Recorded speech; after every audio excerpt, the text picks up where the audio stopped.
Israël, l'Éternel, notre Dieu, est le seul éternel. Deutéronome chapitre 6, verset 4. Moïse se met devant le peuple d'Israël et dit, écoute, Israël, l'Éternel, notre Dieu, est le seul éternel. Moïse parle aux enfants d'Israël et ce verset-là, Deutéronome 6, 4, est le fondement de l'orgueil des Juifs. Pour les Juifs, le seul éternel, créateur des cieux et de la terre, créateur des montagnes et des vallées, c'est le Dieu d'Israël. En hors Israël, il n'a pas de Dieu. Dieu est seulement en Israël.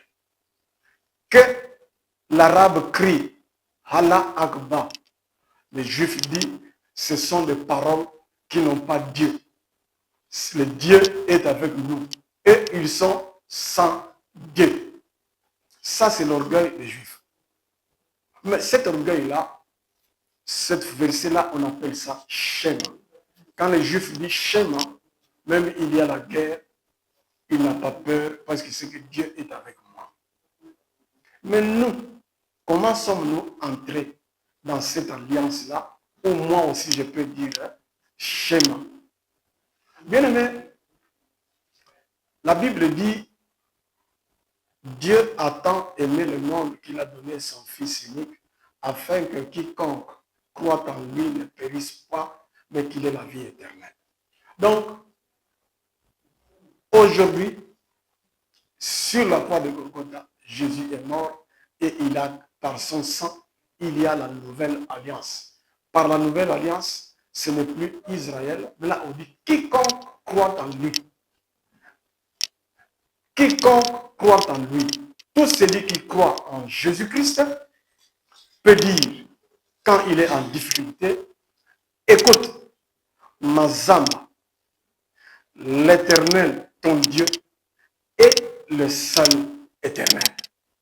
Tu entends que dans une maison, les gens se sont réunis, ils ont comploté pour te faire du tort. Tu dis que dans ce complot-là, dans cette rencontre-là, Dieu n'était pas là. Le Dieu que j'ai pris par le nom de Jésus-Christ, c'est le seul Dieu qui existe.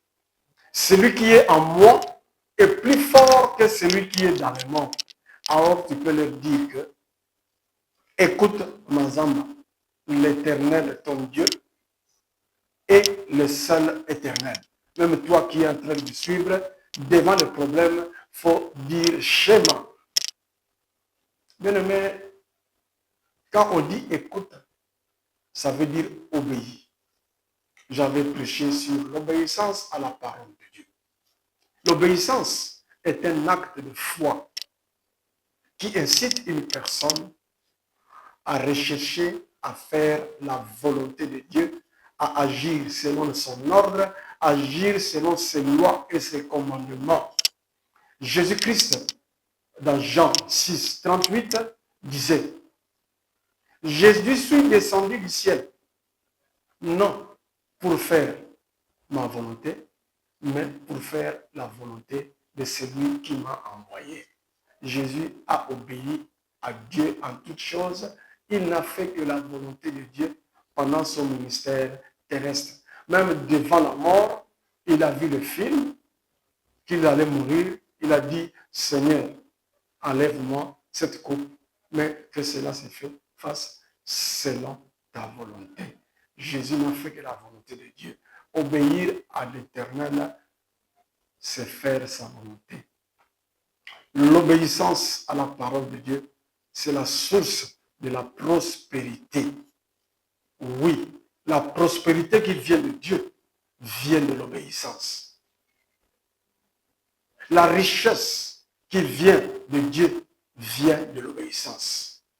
Abraham c'est après avoir obéi à l'Éternel qu'il a été béni. Bien-aimés, nous disons, c'est la bénédiction de l'Éternel qui enrichit et il ne la fait suivre d'aucun chagrin. Les païens, ceux qui font des loges, vous appelez ça richesse. Ça, ce ne sont pas des richesses, ça. La vraie richesse, c'est ce que Dieu donne. Puisque cette richesse-là, cette richesse-là est une richesse à la fin, qui apporte encore des problèmes, qui apporte des chagrins.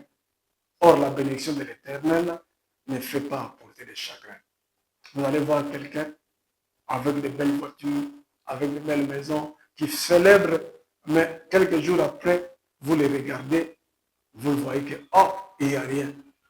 Une fois, moi, on m'avait bousculé pour prendre le taxi. J'ai regardé la personne qui m'avait bousculé. Quand je le regarde de près, mais celui-ci n'avait pas été ministre pendant l'époque de Mobutu.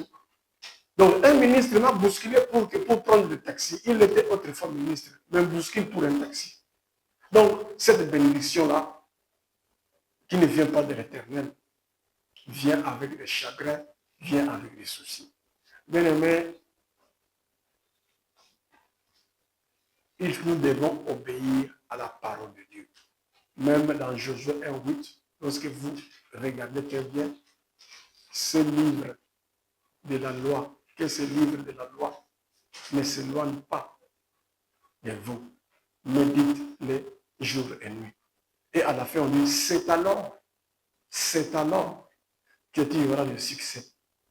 C'est alors que tes entreprises réussiront. Donc, c'est-à-dire, c'est l'obéissance à la parole de Dieu qui conduit au succès, qui conduit aux réussites, la vraie réussite, dont on peut dire l'histoire qui se termine très bien. Marchez avec Jésus-Christ, vous allez raconter des histoires qui se terminent très bien. Que le Seigneur bénisse sa parole. Amen.